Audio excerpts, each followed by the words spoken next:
Hello, friends. Salo, Mason, happy home. Ooh, yeah, it's almost 2025. We're only a couple days away. We know, we can all agree, that conception is the beginning spark of life, and that something like execution ends life. There's been a lot of talk lately about the death sentences that President Biden commuted. And there are people that are upset about it, and there are people that are hailing it as an accomplishment. And I wonder how many individuals who are against the death penalty are for abortion. Ultimately, both come down to one issue. People making the decision whether you get to live or die. So if you are pro-life and against execution, or you are pro-choice and for execution, I think you got to recalibrate that moral compass there, because the conflict is going to bite you in the ass. There's a lot of points and a lot of painful issues that are being brought up with these commuted death sentences. But we have to look at it as we can have an opinion about execution just like we do abortion. But ultimately, if it has nothing to do with you, your opinion is just that, an opinion that doesn't matter. It's just something that you think or feel. And you have a choice to act on it or not. And I know that those of you that are against the death penalty may be hearing a lot of, well, why don't you put yourself in the position of the victims' families and loved ones? How do you think they feel? Okay. And how they feel counts more than how you feel, because they're the ones that suffered the loss. But we also need to look at the feelings of the jurors. Because remember, these death sentences were handed down by juries of their peers. And they weren't done lightly. I work for the court. I know how difficult jury duty can be. When you are called upon, you have to show up. It's the law, or the law comes after you. You have to give up time at work, lose money, sick time, whatever. You lose time with your family. All kinds of chaos and disruption occurs to the personal lives of jurors.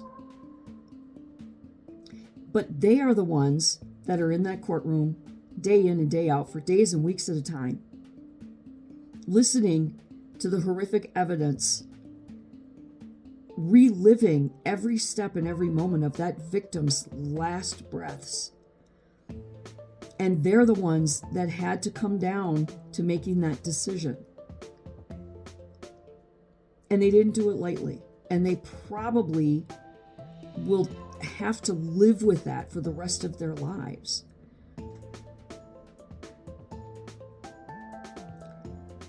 And every jury trial is different. Every set of jurors is different and unique.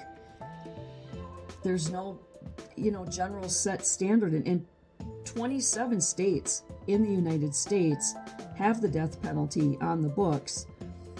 That's 2 states more than half the country.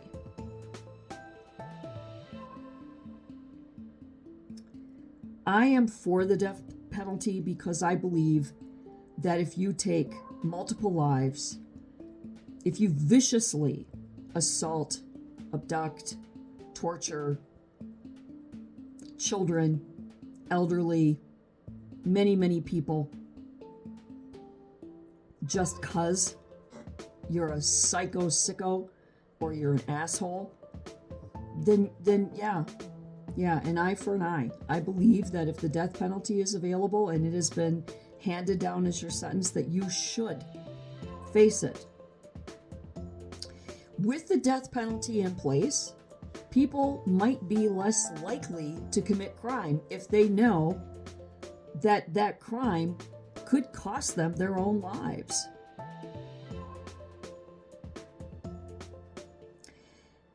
And the cost, what is it, up to $60,000, $70,000 a year or better that taxpayers have to pay to support each and every prisoner that is sitting in prison, death row or not? If you're against the death penalty, then maybe you should be billed every single month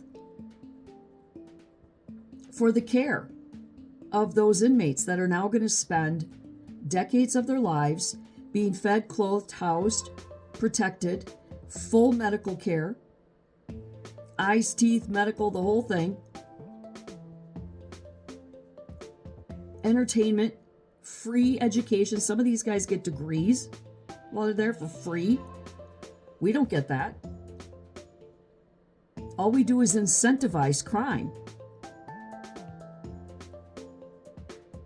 But if you feel that the death penalty is immoral, cruel, then you should pay their bills every month so that the taxpayers who disagree with you aren't strapped with that bill, because we shouldn't have to be.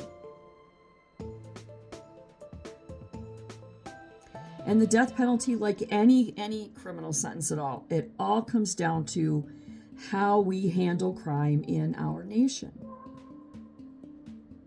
Some states are tougher on crime than others. Some judges are tougher on crime than others. But ultimately, when we incentivize crime by giving them a cozy, safe place where they can live out their lives free of responsibility, free of charge, it's the same thing that's happening. I just listened to a politician this morning, a Democrat politician from California, was giving a scathing report on, what is that, almost 300,000? No, wait, no, it's more than that. It's like millions of people are homeless in the state of California, and they're doing nothing to solve the problem. They're incentivizing it by giving endless streams of money, free food, free shelter, free clothes, free everything. And when you give them all this free stuff, they take it, and then they go and they do the drugs again and end up on the street.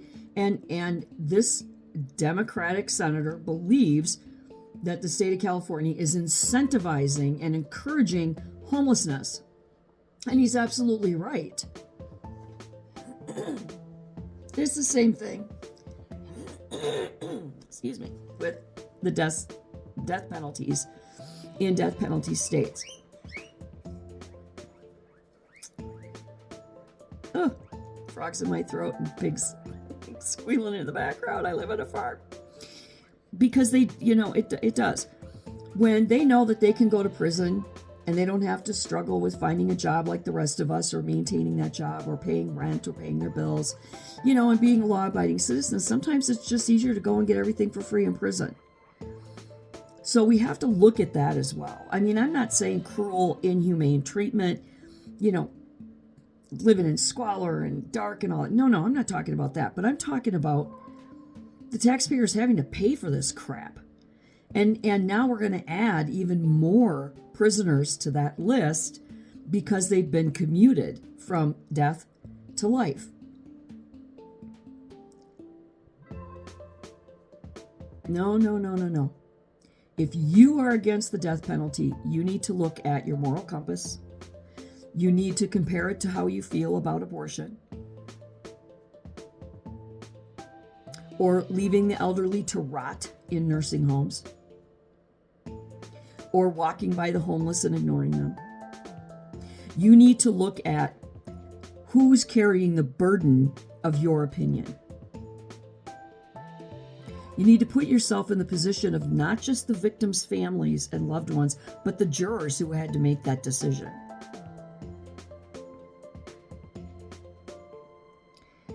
And I'm not looking for people to change their minds. You have a right to your opinion. I don't care if you believe in it or not. I don't care if you agree with it or not.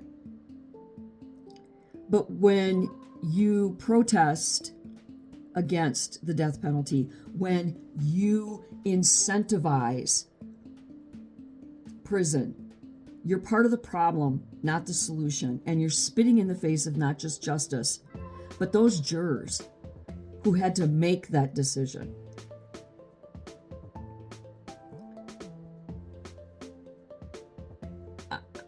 I can't wrap my head around people I've heard on the news that are notorious pro-choice people. Now they're screaming and hollering about the death penalty and how it needs to be abolished and so on and so forth. Why? What are you afraid of? Are you afraid that if the death penalty continues that, women who routinely have abortions, specifically late-term abortions, or the doctors who we've heard rumored, might be leaving babies lying around? I doubt that they are, but you never know. That they might actually be faced with the death penalty? Is that the issue? I don't know. Two separate issues with the same latch around it. It's deciding the life and death of a living thing, a living being.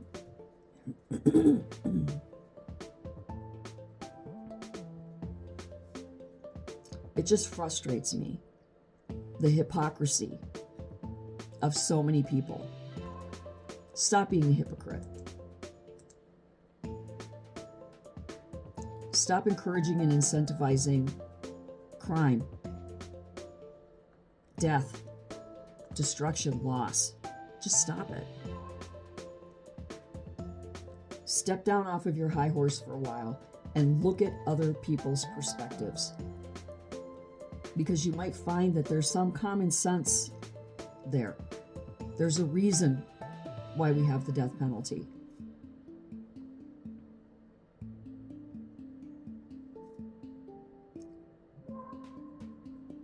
And quite frankly, I'm tired of my taxes going to pay for all of these hoodlums and criminals.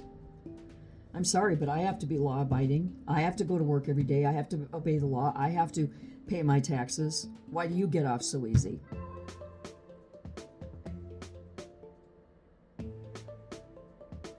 And my heart goes out to all of the jurors and all of the survivors of those victims, their loved ones, who had to get the news that justice was not going to be served now in the manner in which they thought was right at the time. My heart goes out to them.